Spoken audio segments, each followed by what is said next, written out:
What you're about to see is on the current patch and isn't even a glitch.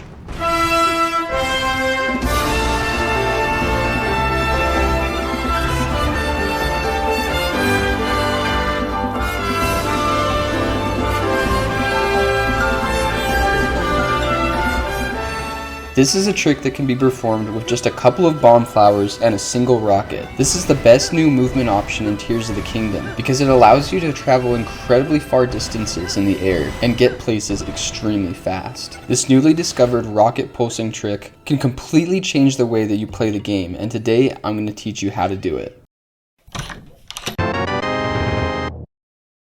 The original grounded version of the rocket pulsing trick was discovered by Rin Harasaki of GameSpot in May 2024. Normally, if you fuse a rocket to your shield in Shield Surf, it'll run out in just a couple of seconds. But he found that if you hold ZL, you can wait until your rocket gives you a boost and then cancel it by pressing B. By pressing A and pulling it back out, he could keep the momentum from the rocket pulses, but prevent it from running out so quickly. I practiced this trick extensively until I was able to do it consistently. Recently, I had the idea to combine this trick with a bomb flower launch. I expected that maybe I could hover in the air for a brief moment before falling, but after experimenting with it for a while, I was completely blown away by what was possible. Not only was I able to fly super far horizontally, but with the right timing, my first 3 or 4 rocket pulses actually let me gain height. I was so excited by this discovery. If you've seen my other videos, you know that the one thing I've always felt like the current version of Tears of the Kingdom lacks is a fun movement option like Breath of the Wild's wind bombs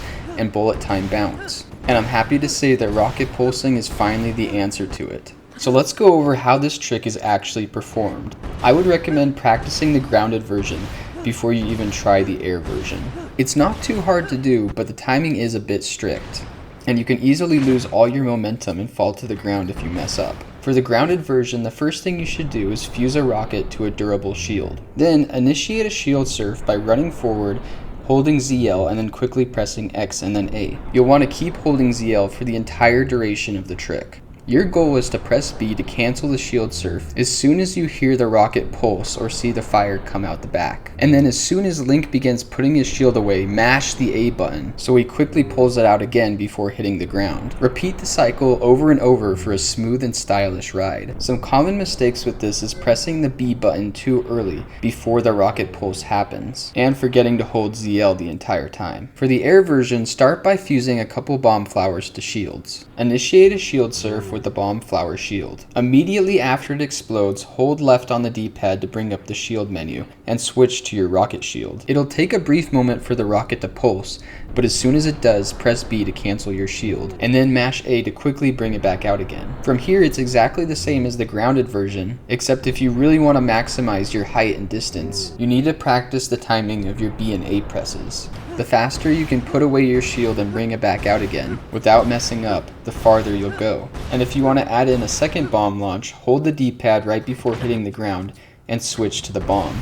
Right after the explosion, you can switch back to the rocket shield and rinse and repeat from the very beginning. As you can see, this trick is powerful enough that you can fly over entire cities in a matter of seconds. It's all about keeping forward momentum by timing your button presses and holding forward on the control stick. And as long as you have durable shields, it's actually very resource efficient. In my testing, I found that you can get up to 14 pulses out of a rocket before it disappears. And I'm sure that if I had task levels of perfection, I could fly even higher and farther than this. I was a big fan of the pocket rocket glitch in Tears of the Kingdom before it was patched, and while this isn't exactly the same, it does bring me back to those days. This really isn't a glitch, it's more of a trick to use the physics of the game to your advantage. And considering that they haven't updated the game in over a year, I think it's safe to say that this trick is here to stay. And I think it could become really big for the speedrunning community, especially if they're running the game on the latest version. Not only is it a great way to get around, but it's also a ton of fun to pull off.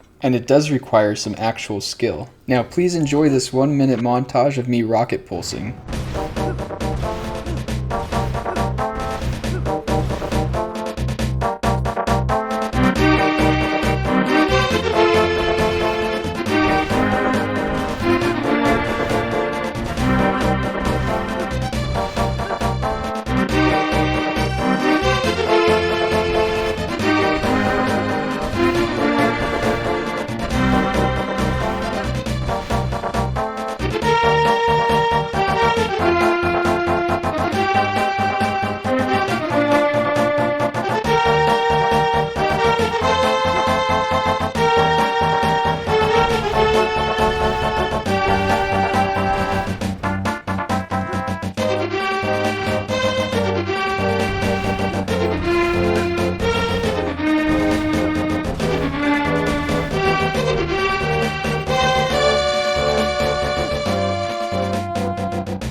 If I was able to teach you something or you enjoyed this video, leaving a like would help me out a lot. I make new Zelda content all the time, so if you don't want to miss out, hit the subscribe button.